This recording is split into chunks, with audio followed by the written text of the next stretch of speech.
متیرہ کے بعد T V میزبان حنا نیازی کے ساتھ چاہت علی خان کی ویڈیوز بھی وائرل ہو گئیں۔ کامیڈین، گلوکار، اداکار، سوشل میڈیا سٹار چاہت علی خان کی ٹی وی میزبان حنا نیازی کے ہمراہ بھی ویڈیو وائرل ہو گئیں، جس پر سوشل میڈیا صارفین نے دونوں کو آڑے ہاتھوں لیا اور شدید تنقید کا نشانہ بنایا۔ چاہت فتح علی خان نے حال ہی میں سنو ٹی وی کے پروگرام سنو تو صحیح میں شرکت کی،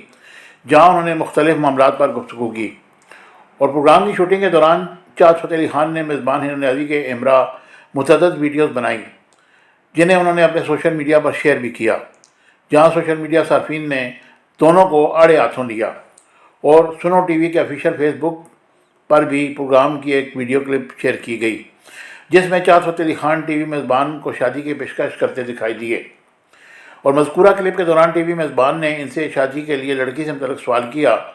جس پر چاہت فتح علی خان نے حنا نیازی کو جواب دیا کہ انہیں ان جیسی خوبصورت، پٹھانی اور نیلی آنکھوں والی لڑکی چاہیے۔ اور وائرل کلپ میں چاہت فتح علی خان ٹی وی میزبان کو مزید کہتے ہیں کہ وہ 1 سال سے ان کا انتظار کر رہے تھے۔ ویڈیو میں ٹی وی میزبان کو چاہت فتح علی خان کی بات پر ہنستے ہوئے دیکھا جا سکتا ہے،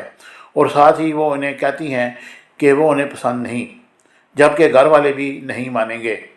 علاوہ ازیں دونوں کی جانب سے پروگرام کے سیٹ پر بنائی گئی ویڈیوز بھی وائرل ہو گئیں، جو انتہائی بیہودہ تھی، اور پروگرام کے سیٹ پر بنائی گئی ایک ویڈیو میں چاہت فتح علی خان اور حنا نیازی کو انتہائی قریب سے دیکھا گیا، اور مذکورہ ویڈیوز میں حنا نیازی سے پوچھتی ہیں کہ انہیں سب سے زیادہ مزہ کس پروگرام میں آیا۔ اس پر چاہت فتح علی خان نے کہا کہ مجھے سب سے زیادہ مزہ آپ کے ساتھ پروگرام کرنے میں آیا، اور مذکورہ ویڈیو کے دوران چاہت علی خان مداحیہ انداز میں ٹی وی میزبان کو کہتے ہیں کہ ہم دونوں کا قد کا سائز بھی ایک جتنا ہے، جس پر حنا نیازی ان سے پوچھتی ہیں کہ کس چیز کا سائز۔ یہ اس طرح کی بیہودہ باتیں انہوں نے کی ہیں، جس پر سوشل میڈیا صارفین انتہائی برہم ہیں، اور دونوں سے پوچھ رہے ہیں کہ وہ اتنے ایسے پروگرام کیوں کرتے ہیں جس کی وجہ سے لوگوں کی دل آزاری ہو، اور ہم ایک اسلامی ملک میں رہتے ہیں، اس طرح کی ویڈیوز نہیں شیئر کی جانی چاہیے۔